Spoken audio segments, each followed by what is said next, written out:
Prashant Singh and today we are discuss about GNP.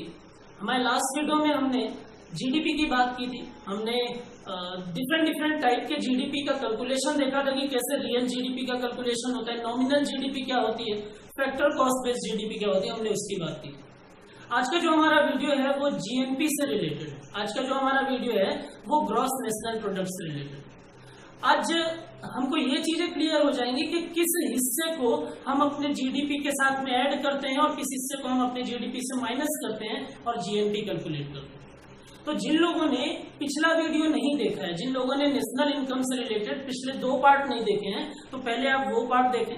उसकी link हमने description में डाल दी है, तो आप वो वीडियो देखें और उसके बाद ये वीडियो देखें, तो चीजें लिंक बनी रहेंगी और आपको आसानी से समझ में आ जाएगी। तो आज हम स्टार्ट करेंगे जीएनपी के बारे में और नेशनल इनकम से रिलेटेड कुछ और भी टर्म्स है उसकी भी बात करेंगे। तो अब जीएनपी होता क्या? तो जब मैंने आपको जीडीपी बताया था तो हमने ये बात की थी कि टेरिटरी के अंदर, कंट्री की टेरिटरी के अंदर जितना भी टोटल प्रोडक्शन हो रहा है उसके फाइनल प्राइस का हम ऐड करके सम निकाल के हम जीडीपी कैलकुलेट करते हैं। हमको इससे कोई मतलब नहीं होता कि प्रोडक्शन कौन कर रहा है, फॉरेनर कर रही है, फॉरेन कंपनी कर रही है या इंडियन कंपनी कर रही है। हमको सिर्फ मतलब होता है कि प्रोडक्शन क्या टेरिटरी के अंदर हो रहा है, प्रोडक्शन क्या देश की सीमा के अंदर हो रहा है। अगर ऐसा हो रहा है तो जीडीपी का पार्ट है, अगर ऐसा नहीं हो रहा है तो जीडीपी का पार्ट नहीं है। दूसरी चीज कि जब हम जीएनपी कैलकुलेट करते हैं तो जीएनपी और जीडीपी में एक बेसिक डिफरेंस ये होता है कि हम इनफ्लो और आउटफ्लो की बात करते हैं।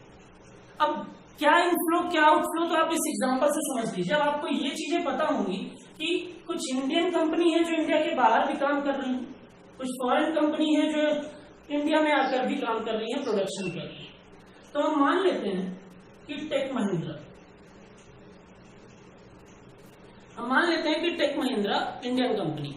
अब टेक महिंद्रा जो है वो यहाँ पर भी इंडिया में भी काम कर रही है, प्रोडक्शन कर रही है, इनकम कर रही है, जीडीपी का पार्ट हो रही है। और टेक महिंद्रा जो है वो अटलांटा में भी है। तो एक इंडियन कंपनी जो इंडिया में प्रोडक्शन कर रही है वही इंडियन कंपनी की एक यूनिट कंट्री के बाहर प्रोडक्शन। सेम इसी तरीके से कुछ फॉरेन कंपनी अपने कंट्री में प्रोडक्शन कर रही है और कुछ वही फॉरेन कंपनी आकर यहाँ भी प्रोडक्शन कर रही है। तो यहाँ हो क्या रहा है, यहाँ ये हो रहा है कि इंडियन कंपनी भी प्रोडक्शन करेंगी और फॉरेन कंपनी भी प्रोडक्शन करेंगी।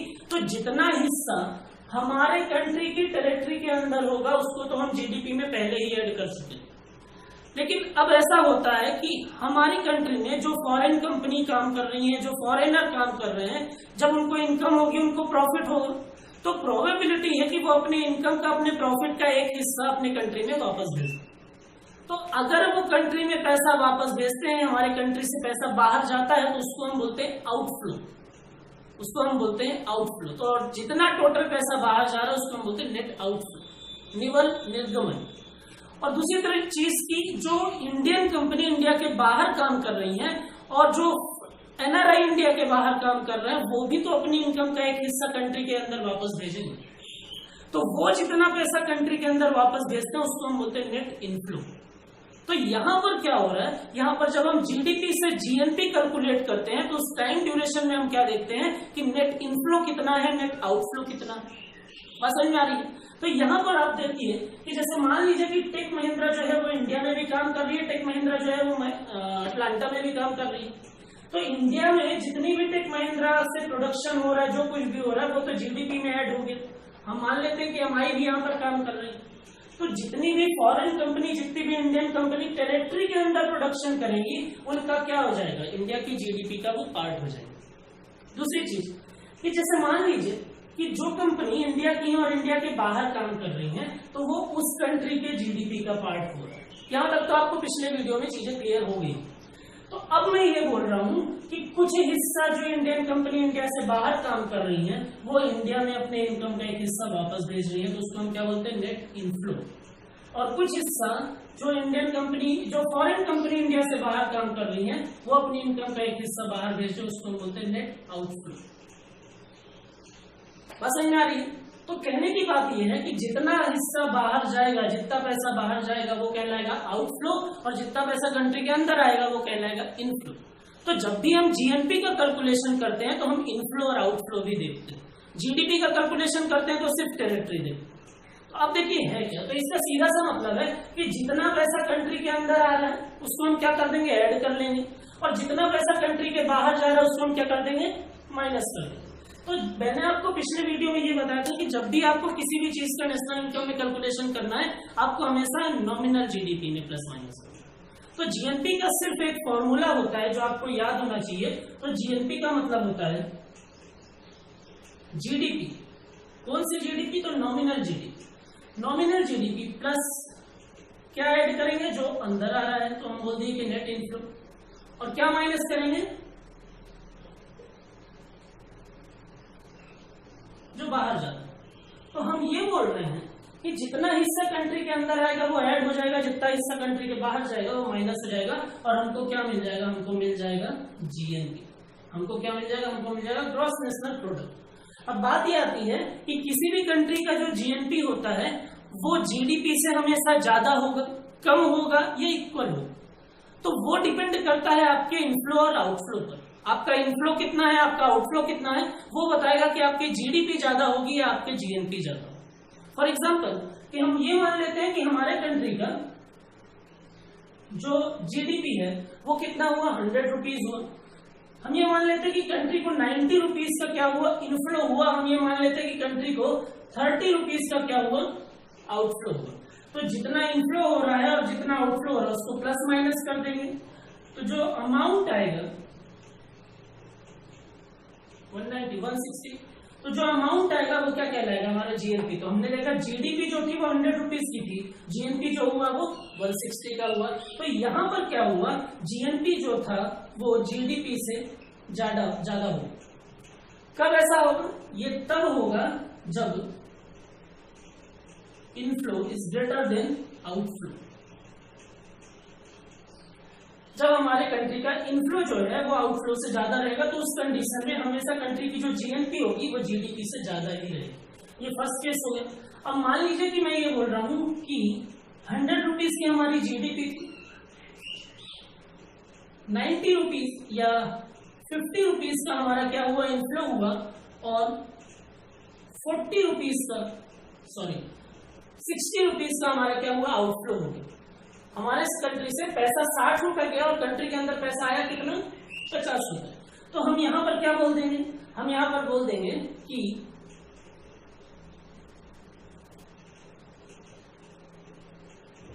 Less than GDP. बात समझ में आ रही है? कहने का मतलब ये है कि जब भी आपके कंट्री का इनफ्लो जो है वो आउटफ्लो से कम रहेगा, उस केस में आपके कंट्री का जीएनपी जीडीपी से डाउन हो जाएगा। कहने का मतलब यह है कि जिस केस में आपके कंट्री में इनफ्लो आउटफ्लो से ज्यादा रहेगा, उस केस में आपके कंट्री में जीएनपी भी जीडीपी से ज्यादा रहेगा। तो जीएनपी और जीडीपी में कौन ज्यादा रहेगा, ये डिपेंड करता है कि उस कंट्री का इनफ्लो कितना है और उस कंट्री का आउटफ्लो कितना है। मेरी बात समझ में आ रही है? अब एक केस होता है, मैंने आपको डिफरेंट टाइप ऑफ इकोनॉमीज में बताया था, क्लोज्ड इकोनॉमी। अब क्लोज्ड इकोनॉमी क्या होता है, तो मैंने बोला कि कुछ इंपोर्ट एक्सपोर्ट कुछ नहीं, कुछ आएगा भी नहीं, कुछ जाएगा भी नहीं। बस समझ में आ रही है? तो यहां पर मैं ये बोल रहा हूं कि क्लोज्ड इकोनॉमी के केस में, क्योंकि जब हम जीएनपी कैलकुलेट करते हैं तो हमने बोला GDP plus inflow plus outflow.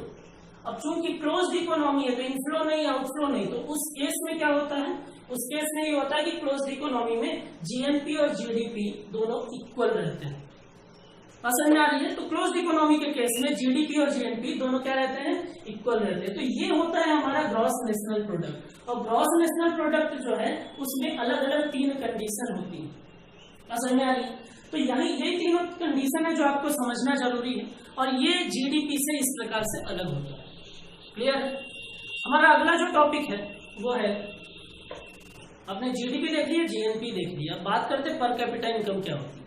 तो जब भी हम किसी कंट्री की एवरेज इनकम निकालते हैं तो उसको हम पर कैपिटा इनकम बोलते हैं। जैसे मान लीजिए कि एक फैमिली में 5 मेंबर है, उस फैमिली की इनकम जो है वो 100 रुपीज की। तो अगर हम टोटल इनकम को टोटल पॉपुलेशन से डिवाइड कर देते हैं तो वहां पर जो इनकम आएगी वो उस कंट्री की एवरेज इनकम है। अब ये जो एवरेज इनकम होता है ये सिर्फ कैलकुलेशन के लिए किया जाता है। इसका ये मतलब नहीं होता कि हर व्यक्ति की इनकम कम से कम उतनी होगी ही हो। बस समझ में आ रही? तो पर कैपिटा इनकम का सीधा सा मतलब होता है, प्रति व्यक्ति आय का मतलब होता है। इसका एक फॉर्मूला है जो आप याद रखिए, तो यहाँ पर बोला जाता है कंट्री की जितनी भी टोटल इनकम हो रही है, इसमें बोला जाता है कंट्री की जितनी भी टोटल इनकम हो रही है उसको आप क्या कर दो, उसको आप पॉपुलेशन से डिवाइड कर दो। तो अगर कंट्री की इनकम जो है वो 100 रुपीज की है और पॉपुलेशन जो है वो 10 लोगों की है, तो हम बोल देंगे कि 10 रुपए क्या हो गया यहाँ का पर कैपिटा इनकम हो गया। दूसरी बार अगर इनकम जो है वो इंक्रीज हो गई, पॉपुलेशन 10 लोगों की, तो यहाँ क्या हो गया 20 रुपए हो गया। इनकम 300 रुपए हो गई, पॉपुलेशन 10 लोगों की, तो यहाँ क्या हो गया 30 रुपए हो गया। तो कहने का मतलब ये है कि आपके कंट्री की इनकम जैसे जैसे इंक्रीज होगी वैसे वैसे आपके कंट्री की इनकम जैसे जैसे इंक्रीज होगी वैसे वैसे क्या होगा, आपके कंट्री का पर कैपिटा इनकम भी इंक्रीज होगा। तो यहाँ पर हम जो कैलकुलेट करते हैं वो कंट्री की एवरेज इनकम को कैलकुलेट करते हैं। हम ये देखते हैं कि किसी भी कंट्री का एवरेज कितना इनकम हो रहा है, उसी एवरेज इनकम को हम क्या बोलते हैं, पर कैपिटा इनकम बोलते हैं। लेकिन इसका ये मतलब नहीं है कि उस कंट्री के हर व्यक्ति जो है वो एटलीस्ट 30 रुपीज कमाएंगे ही कमाएंगे। कंट्री में अगर 200 है तो हम ये नहीं बोल सकते कि हर व्यक्ति जो है वो एटलीस्ट 20 रुपए कमा ही रहा है। हो सकता है कि कोई व्यक्ति जो है वो 200 रुपए कमाए, हो सकता है कोई व्यक्ति जो है वो 30 रुपए कमाए, हो सकता है कोई व्यक्ति कुछ ना कमाए, बेरोजगार। लेकिन जब एवरेज की बात आएगी तो वहां पर हम पर कैपिटा इनकम के लिए बोलते हैं कि 20 रुपीज जो हर व्यक्ति की एवरेज बताता है या कंट्री की एवरेज बताता है। अब बात यह आती कि ये है क्या, अगर पर कैपिटा इनकम जो है वो इंक्रीज हो रही है या डिक्रीज हो रही है तो मतलब क्या होता है। तो एक टर्म होता है इकोनॉमिक ग्रोथ, हिंदी में इसको बोलते हैं आर्थिक समृद्धि।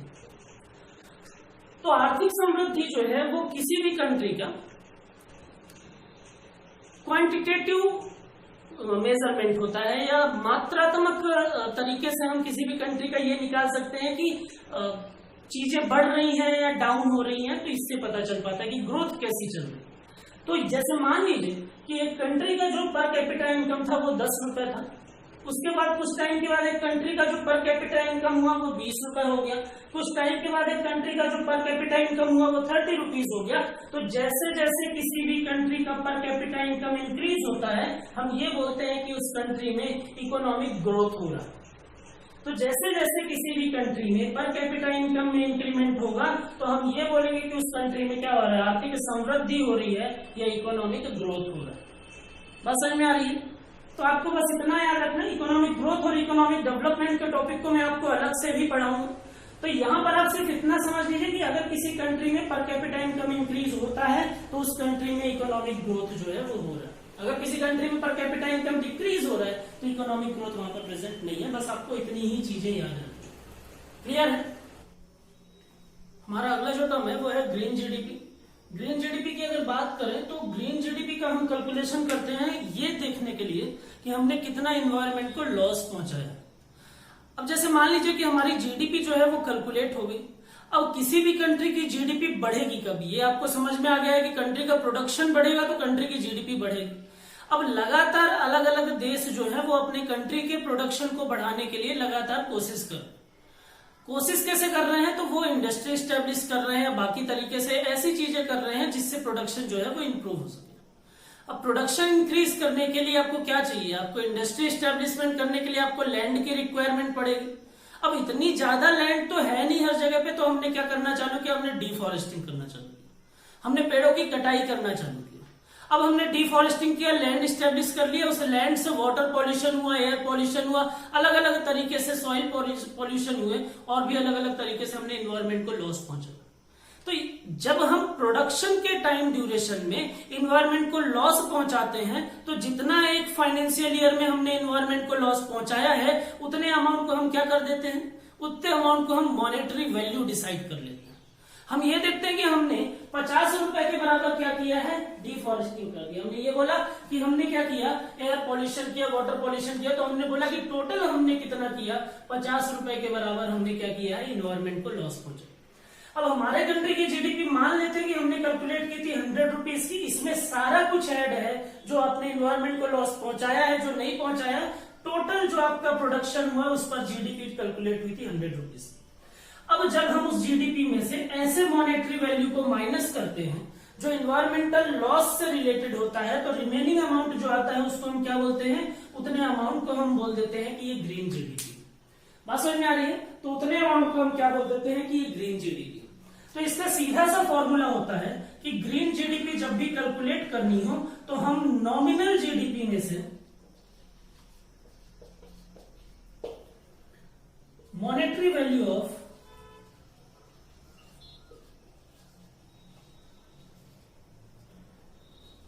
इन्वायरमेंटल लॉस को माइनस कर देते हैं। तो जितना अमाउंट आता है उसी को हम क्या बोलते हैं, उसी को हम बोल देते हैं कि ये हमारे कंट्री का इस फाइनेंशियल ईयर का ग्रीन जीडीपी था। क्लियर है? हमारा अगला जो टॉपिक है वो है एनएनपी और एनडीपी। अभी तक हम ग्रॉस वैल्यू कैलकुलेट कर रहे थे, अभी तक हम सकल मूल्य को गणना कर रहे थे। अब हम बात करेंगे नेट वैल्यू की, अब हम बात करेंगे निवल मूल्य की। तो निवल मूल्य निकालने के लिए मैंने आपको पहले भी बताया है कि नेट वैल्यू को कैलकुलेट करने के लिए आपको क्या करना है, आपको कुछ नहीं करना, आपको सिर्फ डिप्रेशिएशन या मूल्यह्रास को क्या कर देना है, माइनस कर देना। मैंने आपको इसीलिए बोला था कि हमारे पिछले वीडियो जो हैं आप अगर नहीं देखेंगे तो आगे के वीडियो आपको समझ में नहीं आएंगे, क्योंकि चीजें पूरे तरीके से लिंक रहती है। मैंने पहले आपको समझा दिया है कि नेट वैल्यू अगर ग्रॉस वैल्यू में से माइनस हो जाती है तो डिप्रेशिएशन आता है, अगर ग्रॉस से डिप्रेशिएशन माइनस हो जाए तो नेट वैल्यू आ जाता है, अगर नेट और डिप्रेशिएशन ऐड हो जाए तो ग्रॉस वैल्यू आ जाता है। ये सारी चीजें हमने पहले ही बात कर ली। तो यहां पर आपको ये चीजें क्लियर होनी चाहिए कि नेट वैल्यू को निकालने के लिए हम क्या करते हैं, हम अपने ग्रॉस वैल्यू में से डिप्रेशिएशन को माइनस करते हैं। तो जब डिप्रेशिएशन को माइनस करते हैं तो क्या मिल जाता है, नेट वैल्यू। अब यहां पर कैलकुलेट करना है हमको NNP, net national product calculate करना है। तो नेशनल प्रोडक्ट की नेट वैल्यू कैलकुलेट करने के लिए हम नेशनल प्रोडक्ट के ही ग्रॉस वैल्यू में से क्या करेंगे, डिप्रेशिएशन को माइनस करेंगे। नेशनल प्रोडक्ट के क्रॉस वैल्यू से अगर डिप्रेशिएशन माइनस हुआ तो नेशनल प्रोडक्ट की नेट वैल्यू आ जाएगी। बात समझ में आ रही है? तो इसको आप याद रखिए। और दूसरी चीज कि अगर हम डोमेस्टिक प्रोडक्ट की नेट वैल्यू निकाल रहे हैं तो हम डोमेस्टिक प्रोडक्ट के ही ग्रॉस वैल्यू में से क्या कर देंगे, इसको माइनस कर देंगे। क्लियर है? तो ये होता है हमारा एनएनपी और ये होता है हमारा एनडीपी। अब एक चीज आपको याद रखने लायक ये है कि डिप्रेशिएशन जो होगा एनएनपी के केस में वो डिसाइड करती हैं कंपनीज, जो सभी के लिए इक्वल होता है। और एनडीपी के केस में जो डिप्रेशिएशन होता है, एनडीपी के केस में जो डिप्रेशिएशन होता है वो हर कंट्री की गवर्नमेंट डिसाइड करती है। इसलिए हर कंट्री में ये डिप्रेशिएशन वेरी करता है, कंट्री टू कंट्री वेरी करता है। यही रीजन होता है कि हम जीडीपी के बेस पर, हम जीएनपी के बेस पर और हम एनएनपी के बेस पर अलग अलग कंट्री को कंपेयर कर सकते हैं, लेकिन हम एनडीपी के बेस पर दो अलग अलग कंट्री को कंपेयर नहीं करते। क्यों? क्योंकि यहाँ पर पैरामीटर ही अलग होंगे। अब अगर पैरामीटर ही अलग है तो वहां पर चीजें जो है वो कैलकुलेट होंगी कैसे, कंपेयर होगा कैसे। बात समझ में आ रही है? तो ये हमारा टॉपिक था जीडीपी, जीएनपी, एनएनपी और एनडीपी जो यहाँ पर खत्म होता है। आई होप कि आपको ये चीजें समझ में आई होंगी। इस वीडियो को आप पार्ट 1, पार्ट 2, पार्ट 3 में पूरा टॉपिक खत्म किया गया है, तो आप पार्ट 1 से चीजों को देखें और आराम से इसको समझें।